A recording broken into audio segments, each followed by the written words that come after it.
Tsi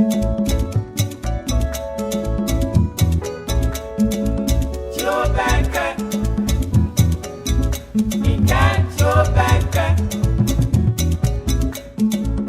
Ime washe, Ime woya, Ime washe, Ime woya, Tsi Obenke. Yo mambi, wombanye de manye, ihe ya ka ochi ese eba ni na wo. Ni ihe ojugba,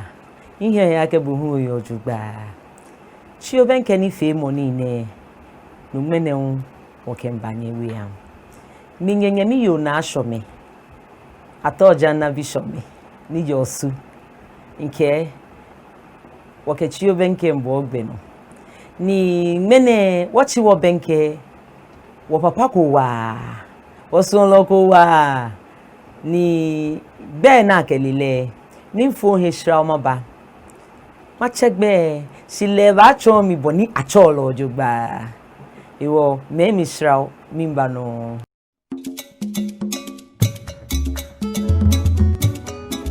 Ago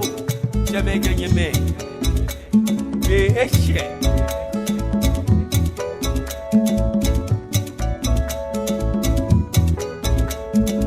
Tsi Obenke, Ike Tsi Obenke, Ime washe, Ime woya, Ime washe, Ime woya, Tsi Obenke. yo mambi info he shra o shimba mene wo bebe chon eja kesane gba ba ngo wa ni wachi Obenke Sammy superstar abafu achemi feyemi le no ni lele ji Sammy superstar bo hu lele Sammy superstar shingmene wo wa bi le egbe ke ni bi ami ni chomo ni bi ni ya no impa on pe bo gemba Tsi Obenke ni fe mo no bi anaka nga ewo wo hin le neke Ochoari. Worado. like you ile mo aka job Sammy superstar o fine gba mi o wala shin le mi fi o gbe he no je he no de Acho mi gbeni follow eke wo meji Samuel Abikui nje autobriku. Shi imami ganjuni. Imami achole okanli ato na okanli ato. Ni tobo no le fio ni ngwa mo music mi wo yen mi pen yen mi pen de nje o fine o bi eni o fa na ye bi ejwe hin eyan ke ye eyan enyo ko he fatalo ke fatalo tobo no le obi e fen ye bi e alo ekumi ye banse alo fe be e ye yenyo e mane mi ni ya fo nke blofo nyugo ya fo kenge nke blofo nyugo afo e sho fiu ya fo e blofo ma mi German you when ya for you bia na 22 years to 21 years le e dani ni jemba mba fo fe fo ko dede super o dede superstar ni onu e obi yonu e la mi mambi nke e la mi o fine wo ba bibo lalai ni mba bi ene mi na ke lalai ne no aba afu achami ele cho mi o ba bibo sanifi akeshin ngbo je lala nshikeje loji be abonoye lala mi mini what has been your challenges ni bi lalai nito ma le ne ke ma ni bi fe yo ora don lala le ni mo dromo baba o in chalala 43 years you 42 years nje lala shi ni na 12 years nje nshi Jamestown ni na 12 years no bien ncha ebayin cultural troupe ke ngeyin ba wo mi ban ni ji ban ni yo gan ma na mi fe ncha 90% ncha e buying biko e share nyingo femo Genesis Black Beats pi uncha wulo mo in lead wulo mo about 3 times uncha is shorty ban fa Nichwa ke bue bano ni kema bi bue moko ba ke nla la ke nwo ni la moko ba ke o aji atun mi bo wo la la to ke ba le tin fie ma ke nyumbo because in eba nyumbo ni because benin twa eba hin culture troupe no mi lamo nla ni woti watwa eko ni moku teshie crowd mi ni ke o mene e ba fi superstar no a cho mi Sammy superstar wo be superstar na cho gbe moko ni wo bu mo ni wo mi acho le mo fat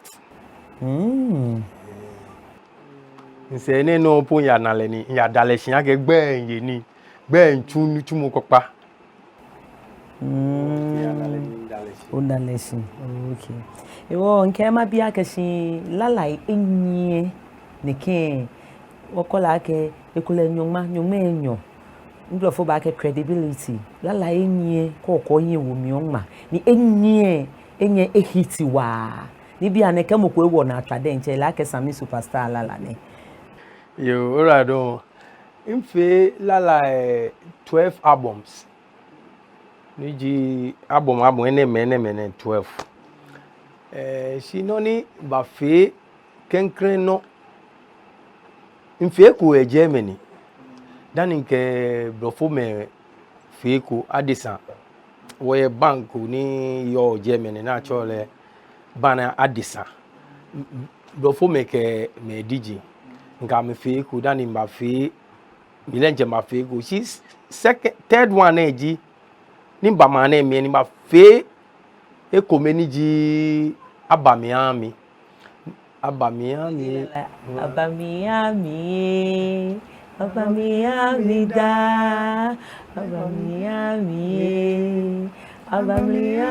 da nibi enyoto nibi aboye owa lala ni ke onu ho chu inyo omi mambi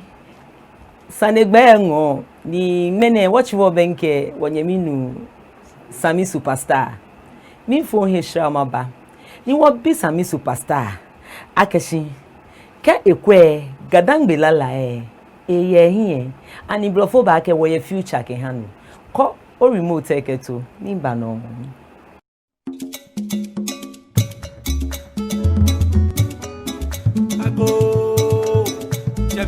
me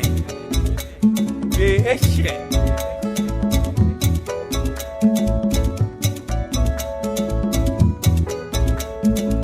Tsi Obenke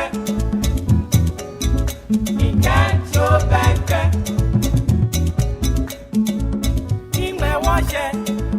Ime woya Ime washe Ime woya Tsi Obenke yo mambi ofo Ishra Oshiwoba ni ngene wasanigba oke Sammy superstar ni basani ne ni impa Sammy superstar nke ama bibo ake me tomo personalities me ne higbe ye ma na mi okashran ye olala fe mo na mi no le pi ekoji amanziba na view akosa Japan resoma keke kabobo maybe ekomeni makai even Lucky Dube niji Lucky Dube South Africa first Ghana na ba eke Judy Butcher wo back Judy Butcher woni fe share my love ninkai ni Lucky Dube ba stadium German Jenny mfangbe nti abrochi 93 German Jenny be gbele ya mini boy be fa ni Lucky Dube enuohe alo no ba eba ni okele da bi money fe promotion Le money wa back page Judy Butcher. She just say mene attach keba. Jo la kame fe mba kame dan. Agbene mba chozinzin ban. Ncho manya ban mba chozinzin. Ban ni yo Ghana ne ncho 90 alo 99%. Wala la ipi ni wonu Sammy Superstar. The recordings. Me Inke VIP mi ncho me recording ya me. Ncho dasibre jamna recording anfe mi ncho guitar se fe ke mele nye matuna si to one ko ban cho ne ke banoma ma che nana kimme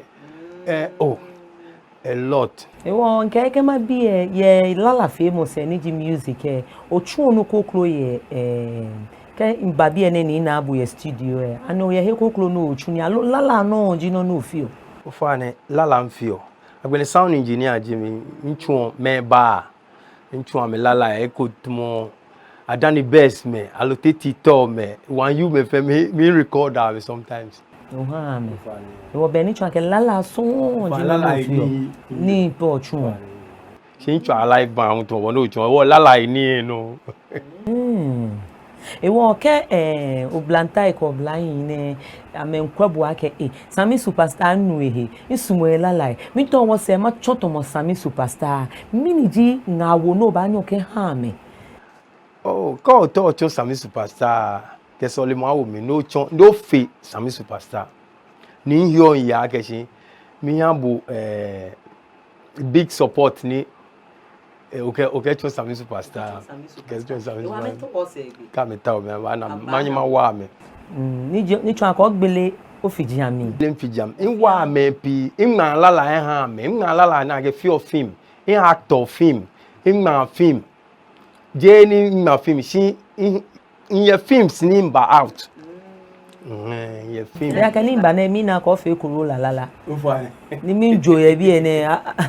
ma mi njo kra ni na agbe kra ye bi e won blofo ba ke what has been your challenges miniji how mo no ke pe ye lala ine mi ke je pe no je nshi ke ba shi miniji o how mo le baba o shi no le wo twa fen wo hwe wo se ko ba dindu se o ya oyin bo o ba ma e no ma no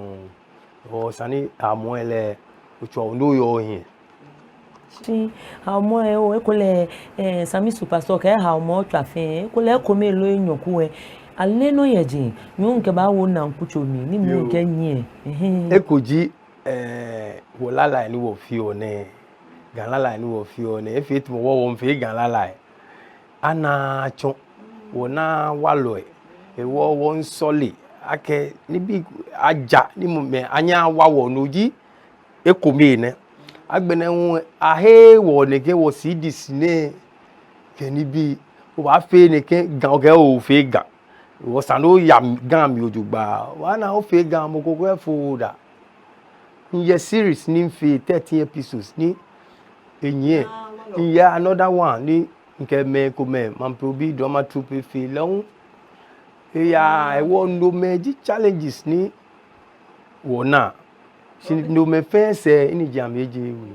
be ke bale na kan no kotomo blofo ba ke o talent oni le ke bo no yo lo ha piye ni ke amoni ni mi ni ji wo ba chela ke wo nu pa ni ji entrepreneurs ni yo worship mon ni no amomo e ko le ba fe Sammy Superstar anukwale ke bo no yo na kan mi nu sisi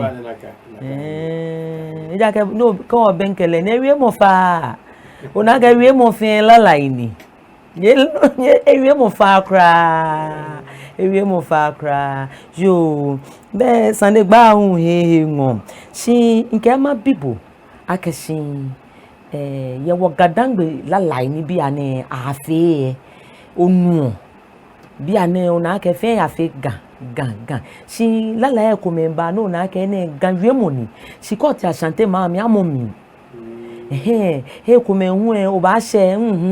o ba bia ke gan lala ni bia na ji o ke ba ni eji opo ani blofo ba ke e future here no kamo ku ye ke ha wo se here no kamo ba himi si e ba jebo ni e ba yale ko mi hio ya ge si no ni fio here no kamo ye won't try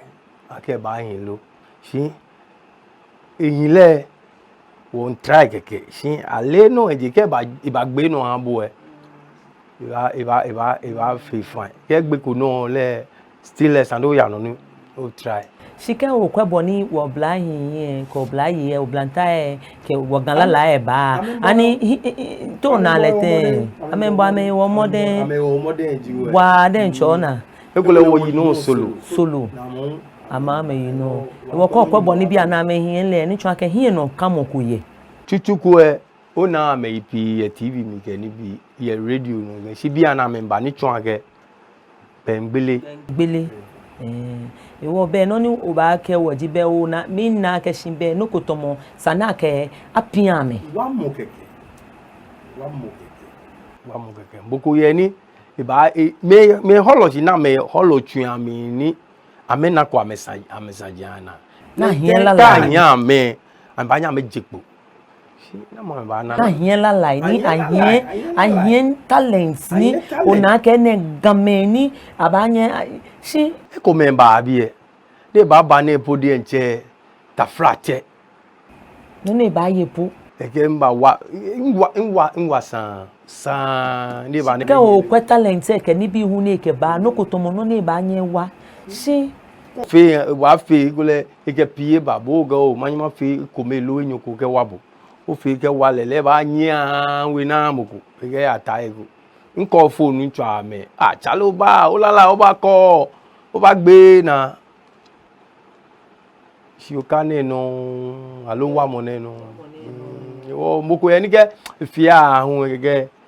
ita lele je te talent no because of ina wa mo o be ni twa kashi wo ganla la e ba nye eye hin ni e ba nye e sesun e ja ke ache Sammy superstar mempi le Sammy superstar ni ene Sammy superstar den che ruo akashi eke oblaye oblanta eke menke pi be hin ni efi o na ke mene ke mi hu iye kwe manya mamu eni ne se yin si boden cha o ko chu ko na kuna jino echo ankechi isadi mawabu min ko tuwe ehin mo shi sani ke na ke bo o ba nye o ya sani ma chi o ise no no sho heku nke onupa nke big boy nji wulo mo big boy nke le tuni nke le record last album dan egbo in record wulo mo am last album wulo mo le un last album big boy le shin afi dada buko mesembo nga record dani imba record wulo mo last ni ne still mi yano in record jajelo in record dade kotopon in record 90% e won le noni in you ke wa mo ba mi alo se chi mo ba mi ni bi ba ya ojuba ucha ke music ke mi mbo mi ntu e wa shikabe mi shika ye kuma mi eni nchonji because una make when music in fe ni ga yo nchu no gono music ke mete ke mi anye hey strut npa magiano bi Europe lo ko to je inte Czech Republic inte London inte Germany inte Holland inte France inte ewa nye machefe pi ewo no ewa mi ge no mfio nke kwe inseshi music ge no nke kwe inseshi fe music no yo no nke fio no fe no bi fe hu fe music bi fe music why ye no ko bi o ye si anela re ho be bi e ke me ne wo no ke me ne wo no Ebahi. Mbi nu ekomi e. Second born e twa ball e. She leun wo ban ni wo twa le la hip life. First born le e twa konga e la hu at the same time. In third born ni jibrofo yo e. Ti yo Germany e. Le we twa violin. Ni fourth born le ji dede super. Dede super mba na le bi e. Yo Jamie ke Dede super le je fe na pe ake ife music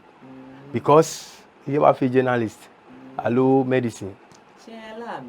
benu wana it was going stop lesi o mo fe mo ageda abi e wa le hun ba Tsi Obenke le be na mi ni ma bi le sani yo man bi won fo e shra ni wo ba ni ke wo ba bi wo so lo ke wo papa Sammy superstar ake mi fo him aba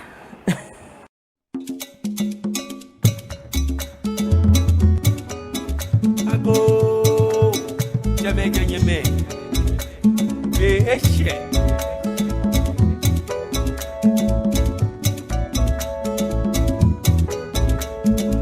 Tsi Obenke Inga Tsi Obenke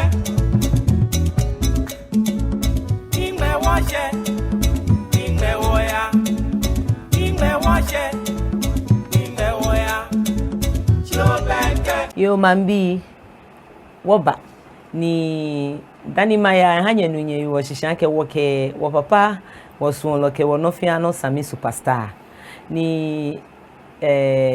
sanegbe awon shibe ni fa wo papa Sammy superstar ma bibu ake ye lalai no fi oni profo ba ke ani ewa wo ye tomo projecting no ko tomo ewa ye gadangbe wo kusun fe mu wo blanching hinlemi wo ni chumoy ani lala brofo ba ke communicator ewa baba o denje cause you mo ni yo lala mi be ko amoko chemi ni ke mi ageshi ke nga ba sole nla le ke sole o e chemi ke o nha ni nga e chaki ni onupa lala na mi no pa iwo iwe mo ni yo nlala mi iwa agbene hu ekome hu mfi o neke entertainment neke gan omowo ni ne mi somo wo keni bi mfi o organizer o keni bi fe ncho ke organizer hu o fa ne wo gadangbe ele ngwa gan le nje ojugba no fia no mi ni nke ma bibu akeshi ona dure money bi ikome well ina enyoku ni aya fi tete the first ejure mi eko dana agbene hu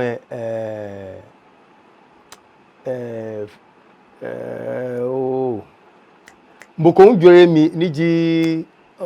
last 2 years osukinkon niji ojeko radio Lawrence Leon ejure mi eko dana agbene hu ajore mi eko before eten chito mo wana fi Ghana music award nele ame kai nyepo gamani fe mo wo game aga wo chuni she won't try na kai sani wo mi awo yen ole sani ne 100 mo eba no kono inte Germany Hamburg ni a travel o mo lalai ni blofo men do ma mena ni no na ajo e won bi nyanu ekomi aka esi ni mene ma menu ogan lo dabi romo beginning no me amepe ameyo na ma me jinshi na me fi gbe wo gbe yeje mo lolololo na kan no ke awa wo ti ameko me na kan no wa fi inye wulo ma se wo wulo mo no kokwa beninle inye wulo ma se ojugba to ke ka mo ogan lala ami ko te man se akabajo na kan no ye lala pi me ko me hu ye ni ye lala pi ni to mo wulo ma lala ni no e ko me hu fe wulo ma lala si wa mo pe ino me wulo mo hu mo ko nya me se ni ji saka kwe ni saka ni ji oblayo ne ni ha news GBC me ne akushika papa no mi ele akwe thank you no mi ele le hian me wo ni bi fen te je ha si na mo hun ba ye saka kwe se no ji question na bi ewo wo papa Sammy superstar mi to no kwe camera mi straight no care wo no ko wo gbe ye fa na ye radon agbene min da in supporters fan ni many infants agbene min da gadangbe dienche shi agbene min da onupa efe kemeni ewami before agbene min da follow ni amefen amechomo amese min da nweku mbi ke inga mofiamo agbene madanye home base bi ne unshi akekeje nye alo media se keje nye chwe ache misami superstar alo mbe wo nyumajo mofiamo na shomi oke te mi shi no go fiteku e bai ora do wa mi da no ge la shayo agbele na ga bo mi ngona ke shayo o boni nyungo jamo ebune shayenu no konile sani shayo ayu achomi me ba ke je mu eso ke lo mu eso shayo je bongba obi lengba ni won ka fi temi engo keke Tsi Obenke no ne ni Tsi Obenke woke ni bipi ba hanye wokusun wonu chumoy ke wo glanshi hinle ngene woke wo papa ke wo no fiano Sammy superstar egbasane ni bono na enwo sibe aiwo nke bo ba wa bi e simi e ma chano ye ejeme wo ba jofi o ni nyenyemi yo na ashomene ye Tsi Obenke ni fe money ne no nke ngene ochi hu efe ebi eko nye keshi anko mojo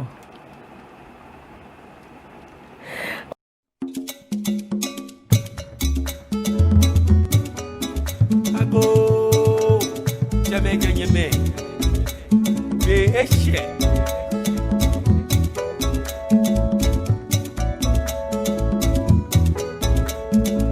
Tsi Obenke Tsi Obenke Ingme washe